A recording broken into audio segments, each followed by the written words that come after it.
Hello students, आज हम इतिहास विषय का अध्ययन कर रहे हैं और हमारी पुस्तक का नाम है आधुनिक भारत का इतिहास। आज का हमारा जो टॉपिक है चर्चा का वो है भूमि का स्थायी बंदोबस्त। अब इसमें देखेंगे कि कॉर्नवालिस ने भूमि के स्थायी बंदोबस्त के लिए क्या कार्य किया, क्योंकि जब वो भारत आया था उस समय भारत में एक वर्षीय स्थायी भू राजस्व व्यवस्था लागू थी। ठेकेदार कृषकों से अधिक वसूल करना चाहता था। तब जो कंपनी के संचालक थे उन्होंने कॉर्नवालिस को जमींदारों के साथ उदार दरों पर समझौता करने का आदेश दिया, ताकि जमींदारों से समय पर और नियमित रूप से राजस्व प्राप्त होता रहे। 1784 में पिट्स इंडिया एक्ट पारित हो चुका था, जिसमें भूमि का स्थायी बंदोबस्त करने को कहा गया था, किंतु अभी तक इस दिशा में कोई कार्रवाई नहीं हुई थी। तब कॉर्नवालिस ने सर जॉन शोर और जेम्स ग्रांट के सहयोग से कार्य प्रारंभ किया और उसने इन अधिकारियों के सहयोग से पहले प्रारंभिक सुधार की। उसने कलेक्टरों को राजस्व संबंधी अधिकारों के साथ दीवानी न्याय का अधिकार भी दिया। कुछ समय बाद फौजदारी न्याय की शक्ति भी उन्हें हस्तांतरित कर दी। अब इन प्रारंभिक परिवर्तनों के बाद उसने क्या करा, ये कोशिश करी, आपस में उन्होंने विचार विमर्श किया। तो सर जॉन का मानना था कि जमींदारों को भूमि का वास्तविक स्वामी माना जाए, किंतु वह कोई स्थायी प्रबंध करने के पक्ष में नहीं था। कॉर्नवालिस सर जॉन के विचारों से सहमत था और 1790 में उसने जमींदारों के साथ 10 वर्षीय समझौता किया और ये घोषणा की कि इस व्यवस्था को स्थायी भी किया जा सकता है। और उसके बाद 22 मार्च 1793 में कॉर्नवालिस ने इस प्रबंध को स्थायी करने की घोषणा भी कर दी। भूमि का स्थायी प्रबंध पढ़ रहे हैं हम। अब इसमें क्या क्या व्यवस्थाएं की गई जो हम देखेंगे। सबसे पहले तो इसमें उन्होंने क्या करा था, जो जमींदार थे उनको भूमि का स्थायी स्वामी मान लिया। ठीक है।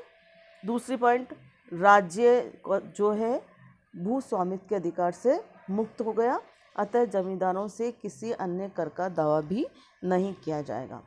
तीसरा, जमींदारों से जो राजस्व दर निश्चित की गई थी वह 1765 की दर से दुगनी थी।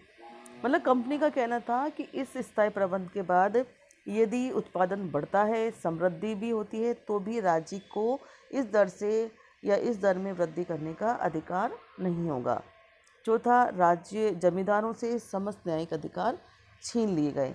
और पांचवा था, जमींदारों तथा उनकी रैयतों के बीच संबंधों के बारे में जमींदारों को स्वतंत्र कर दिया गया।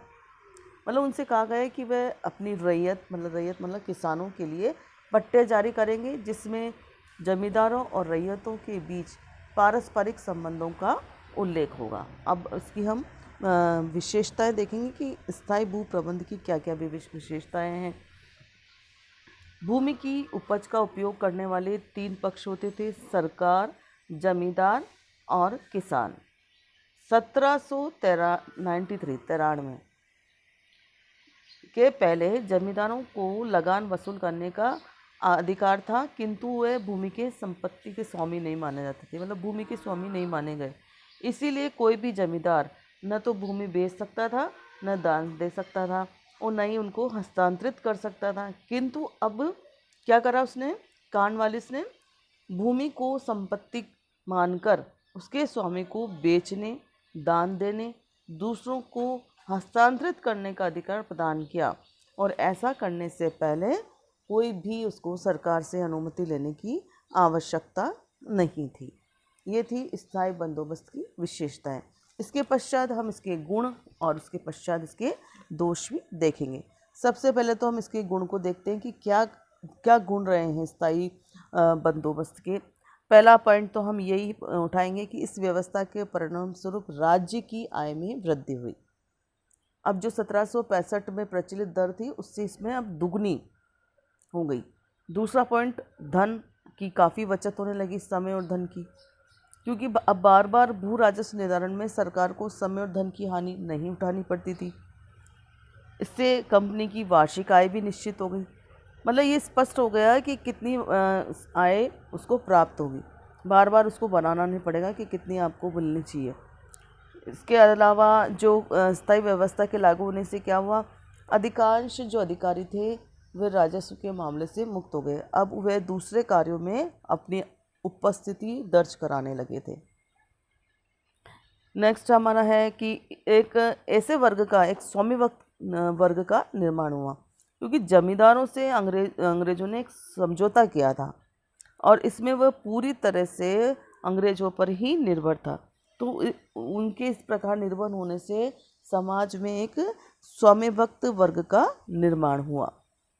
नेक्स्ट हमारा देखेंगे कि भू राजस्व की दर निश्चित हो जाने से भूमि के विकास के लिए पूंजी लगाने तथा उत्पादन में वृद्धि करने की आशा की जा सकती थी, क्योंकि अब तो फसल हो या ना हो वार्षिक तो चुकाना ही पड़ेगा।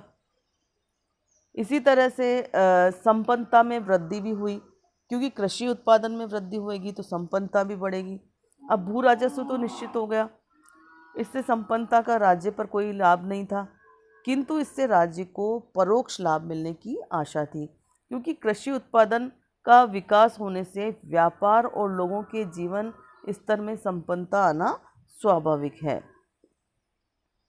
इससे पूरे बंगाल में एकरूपता आई। इस व्यवस्था का लागू होने से पूरे बंगाल में एकरूपता आ गई। कैसे आई कि जैसे जमींदारों से न्यायिक शक्ति भी छीन लेने से दोहरा लाभ हुआ। प्रथम, अब तो जमींदार कृषि पर अधिक ध्यान दे सकते थे, और दूसरा, न्यायिक शक्ति ऐसे लोगों को दे दी गई जो इसमें प्रशिक्षित थे। और लास्ट इसका क्या गुण था, इस व्यवस्था में जमींदारों को पक्ष लिया गया। साथ ही उनसे ये अपेक्षा की गई कि वे रियायत के हितों की उपेक्षा नहीं करेंगे, क्योंकि जमींदारों को उन्हें पट्टे देने थे, और यदि वे रैयत के अधिकारों का अतिक्रमण करते हैं तो रैयत को न्यायालय में भी जाने की व्यवस्था थी। ये तो इसके गुण। अब स्थायी बंदोबस्त में कुछ दोष भी होंगे, वो देखते हैं क्या क्या था। पहला पॉइंट तो हमारा यही है, किसानों से भूमि का स्वामित्व छीन लिया गया। पहला पॉइंट आप डालेंगे, किसानों से भूमि का स्वामित्व छीन लिया गया। कैसे? हमारे देश में किसान ही भूमि का मालिक समझा जाता था, और वह अपनी सुरक्षा के लिए राजा को कर देता था, किंतु इस समझौते से किसानों से भूमि का स्वामित्व छीन लिया गया। दूसरा हमारा पॉइंट या दूसरा हमारा दोष था, भू राजस्व की दर बहुत ऊंची निर्धारित करना। तो इसमें हम लिखेंगे कि स्थायी बंदोबस्त में भू राजस्व की दर बहुत ऊंची निर्धारित की गई, और ये दर इस दर से जमींदार लगान नहीं चुका सकता था, और उनकी भूमि राज्य द्वारा बेच दी गई। जो जमींदार लगान नहीं चुका पाता था, उनकी जो भूमि थी वो राज्य द्वारा बेच दी जाती थी। तो इस प्रकार अनेकों को उनके व्यवसाय से बेदखल भी होना पड़ा। तीसरा, नए वर्ग का उदय, ये एक नया दोष था। एक ऐसे वर्ग का उदय हो गया जिन्होंने परिश्रम कर लिया, राज्य की मांग के सामने भी टिक गए और धनवान हो गए। तब उन्होंने क्या करा, गांव को छोड़कर शहर में चले गए। अब ये लोग क्या करते थे, खुद तो कार्य नहीं करते थे, लेकिन दूसरे लोगों से ये लोग कार्य करते थे।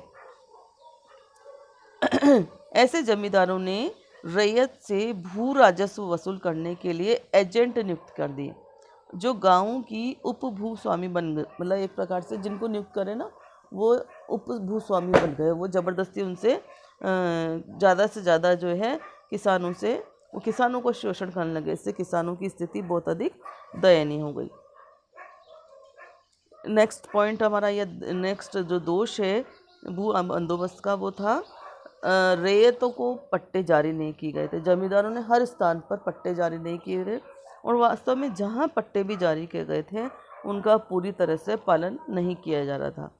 अब दोष गुण में हमने पढ़ा था कि रैयत को जमींदारों के विरुद्ध न्यायालय में जाने का अधिकार था, किंतु अब ऐसा वो कर तो सकते थे, लेकिन उनके पास पर्याप्त साधन भी उपलब्ध नहीं थे। तो ये सबसे बड़ा दोष था।